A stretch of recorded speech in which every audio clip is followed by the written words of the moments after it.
नमस्कार। पेश है इस हफ्ते का मुकाबला। हम एक ऐसे विषय पर चर्चा कर रहे हैं जो वाकई आप सब लोगों को बहुत परेशान करता है, जो इस मुल्क के कैपिटल, इस देश की राजधानी दिल्ली में रहते हैं। क्या दिल्ली वाकई महिलाओं के लिए सुरक्षित है, सेफ है? ये बहुत पुराना विषय है, इस पर बहुत बहस हो चुकी है, लेकिन हाल के इंसिडेंट्स ने वापस इस बहस को हमारे सामने लाकर रख दिया। मैं सबसे पहले आपको अपने पैनल से मिलाता हूं। बहुत ही काबिल पैनल है और मैं चाहूंगा कि ज्यादा से ज्यादा यहाँ ऑडियंस में बैठे लोग इस पैनल से सवाल पूछें और समझें कि वाकई दिल्ली बदली है। ये बहुत सिंपल प्रॉब्लम नहीं है। सबसे पहले किरण बेदी, उनके लिए मुझे क्या कहने की जरूरत है। दिल्ली की पुलिसिंग को बहुत करीब से, बहुत सालों से वो जानती है। मेरे साथ HES धालीवाल साहब मौजूद है, DCP है वो साउथ दिल्ली के, जो हाल में रेप की इंसिडेंट हुआ था उस केस को इन्होंने सॉल्व किया। क्या वाकई इससे ज्यादा बड़ी प्रॉब्लम है जो कल्चर है दिल्ली का, उसको एड्रेस करने के लिए कानून क्या कमजोर होता है? क्या कानून का सहारा लेकर ये लोग बच जाते हैं?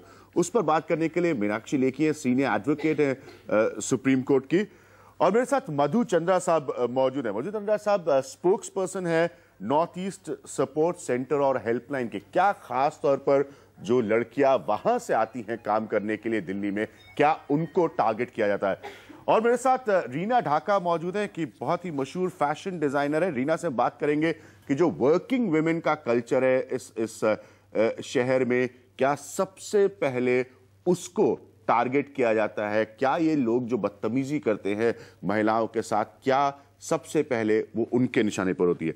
किरण बेदी, मैं इस डिबेट की शुरुआत आपसे करूंगा। इतने सालों से देखने के बाद मेरे पास तमाम आंकड़े मौजूद हैं।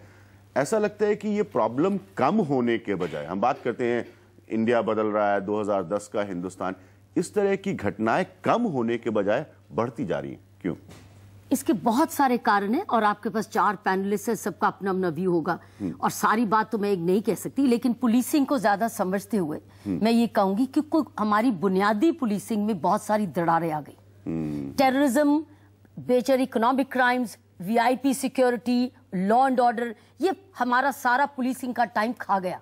जो नॉर्मल, जो बुनियादी पुलिसिंग है, वो बुनियाद टूटती गई, कमजोर होती गई। और अब नहीं, सालों की बुनियाद अगर कमजोर हो तो सडनली कैसे इमारत ठीक रहेगी? टूटती रहेगी, बनती रहेगी, टूटती। आज पुलिसिंग में वही हो रहा है। बुनियाद को ठीक नहीं करता, बुनियाद पर बड़ी मेहनत लगती है और बुनियाद ऐसी है जो हर कमिश्नर जो नया आए, हर सीनियर अफसर जो नया आए, वो बुनियाद को कमजोर नहीं होने दे। और बुनियादी पुलिसिंग का मतलब, मेरे मतलब में क्या है, वो है क्राइम प्रिवेंशन। क्राइम प्रिवेंट, हम ज्यादा देख रहे हैं ध्यान क्राइम डिटेक्शन पर, क्योंकि वो हमारे लिए एक मुसीबत है। नहीं करेंगे डिटेक्ट तो बड़ा मीडिया रखेगा, सो मीडिया का प्रेशर ज्यादा क्राइम डिटेक्शन पे रहता है। कितनी जल्दी हम क्राइम डिटेक्ट करें? अब जैसे प्रेशर रहा कि कितनी जल्दी हम ये गैंग रेप को वर्कआउट करें, बहुत बढ़िया काम दिल्ली पुलिस ने किया और बड़ी मेहनत से ये इन्होंने काम, लेकिन कितना रिसोर्स लगा।